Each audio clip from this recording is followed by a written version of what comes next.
Bismillahirrahmanirrahim. Assalamualaikum warahmatullahi taala wabarakatuh. Okey, baik, kita akan teruskan video pembelajaran kafar kita yang mana pada kali ini kita akan masih membincangkan tentang silibus ataupun subjek-subjek kafar tahun 3 bagi persediaan UPKK untuk subjek Al-Quran yang mana kali ini kita akan tengok berkaitan dengan surah Al-Ma'un.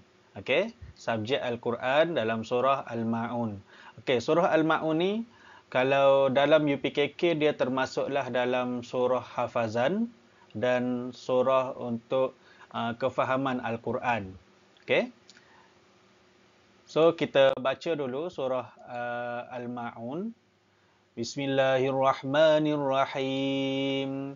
Okey, dengan nama Allah yang Maha Pemurah lagi Maha Mengasihani. Ara'aital ladzi yukadzibu biddin. Okey, tahukah engkau akan orang mendustakan agama meliputi hari pembalasan? Fadzalikal ladzi yad'ul yatim. Orang itu ialah orang yang menindas serta berlaku zalim kepada anak yatim. Wala yahuddu ala ta'amil miskin.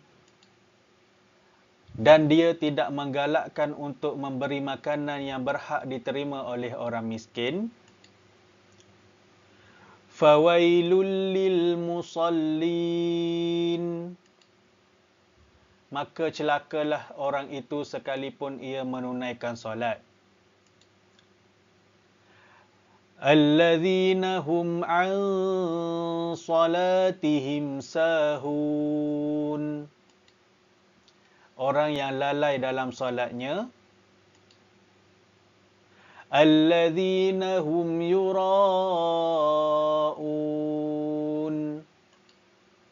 Orang-orang yang riak. Wa yamna'unal ma'un.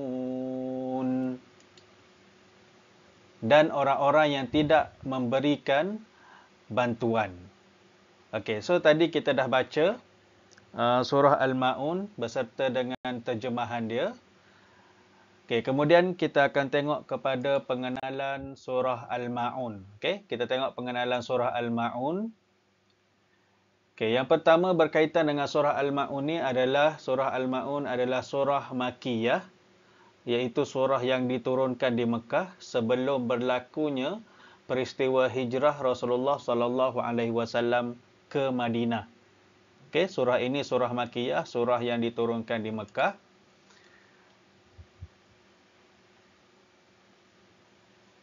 Okey, Al-Ma'un bermaksud pertolongan. Okey, Al-Ma'un bermaksud pertolongan. Asal nama surah ni Al-Ma'un. Al-Ma'un tu bermaksud pertolongan.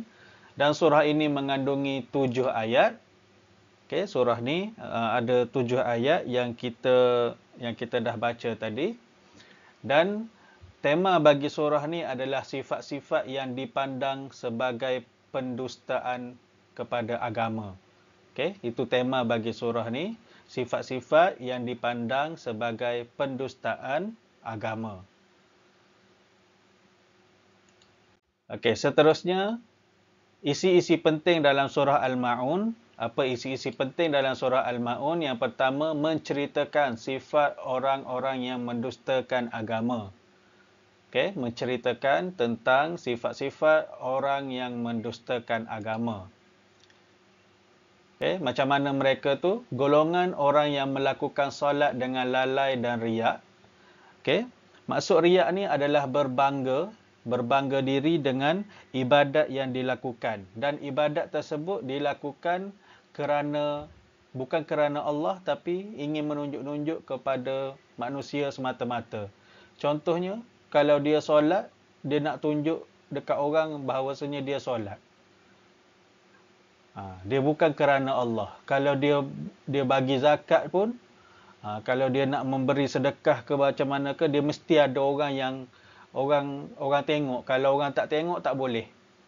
Kalau ada ramai orang, lagi banyak dia bagi duit supaya nak nampak dia tu di hadapan orang tu, oh bagus dia ni bagi sedekah. Okey? Itu maksud riak. Buat sesuatu ibadat kerana nakkan perhatian daripada manusia yang lain. Okey. Seterusnya, perbuatan riak adalah bertujuan menunjuk-nunjuk semata-mata. Okey, kita dah bincang tadi pasal riak. Apa lagi isi penting? Tidak mengeluarkan zakat. Okey? Ni orang yang kedekut untuk keluarkan zakat. Takut-takut kalau dia berzakat, takut dia bersedekah, kemudian harta dia akan berkurangan. So, surah Al-Ma'un ni berkaitan dengan perkara-perkara yang pendustaan ke atas agama. Kalau nak buat sesuatu mesti bukan kerana agama tu, bukan kerana suruhan Allah, tapi kerana manusia. Kalau depan orang, kalau tak ada orang, dia tak keluarkan zakat. Kalau depan orang, bukan main lagi. Keluarkan apa sahaja supaya orang tu dapat memuji dia. Okay? Kemudian orang yang riak dalam melakukan pekerjaan.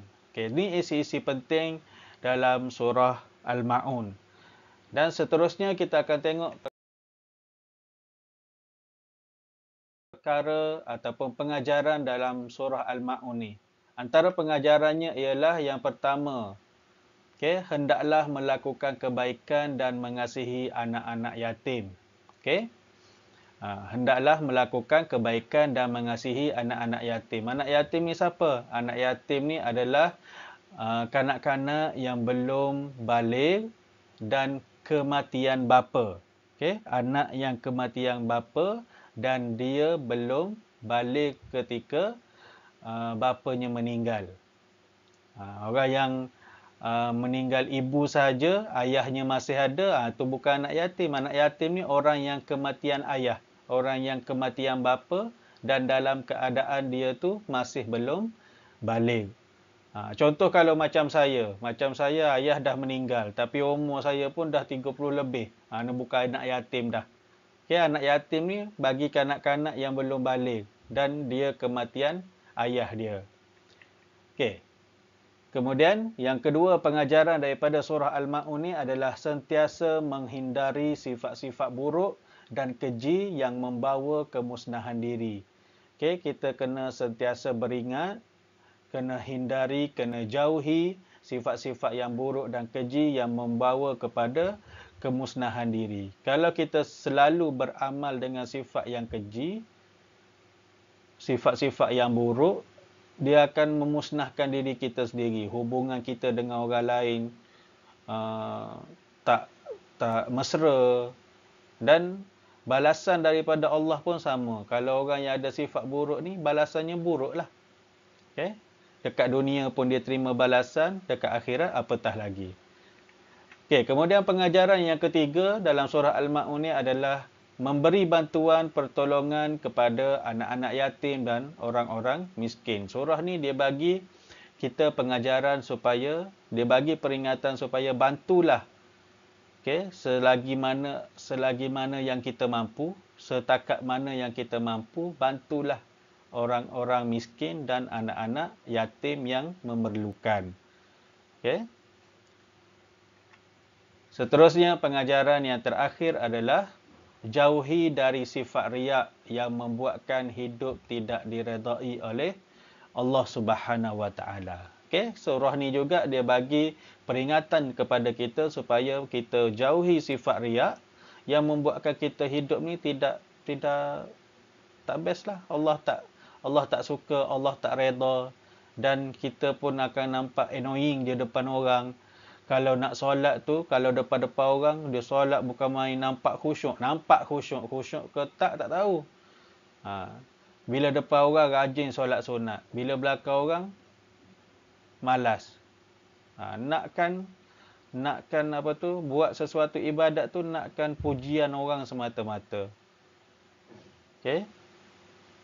Itulah apa yang kita boleh pelajari dalam surah Al-Ma'un. Dan untuk hafazan Al-Quran bagi surah Al-Ma'un ni, kena hafallah, bacalah banyak-banyak kali supaya kita boleh ingat. kerana dalam soalan hafazan kemungkinan akan ditanya tentang surah Al-Maun, dan kena hafal segala pengenalan surah, isi-isi penting dalam surah dan pengajaran dalam surah Al-Maun ni untuk subjek kefahaman Al-Quran. Apa yang kita faham melalui pembacaan kita tentang surah Al-Maun. Okey, saya rasa sekadar itu saja video untuk kali ini. Semoga ianya bermanfaat dan bolehlah subscribe untuk video-video yang seterusnya. Tekan je butang subscribe tu, dia free je. Tak perlu bayar. Kemudian sharekan kepada kawan-kawan yang lain yang sama ada awak ni adalah pelajar tahun 3 ke, pelajar tahun 5 ke, ataupun siapa-siapa saja yang mengambil pengajaran dan manfaat daripada video ni. Apa yang baik itu datangnya daripada Allah Subhanahu Wa Taala, dan yang segala kekurangan itu adalah kelemahan diri saya sendiri. Kita jumpa lagi di video yang akan datang. Assalamualaikum warahmatullahi wabarakatuh.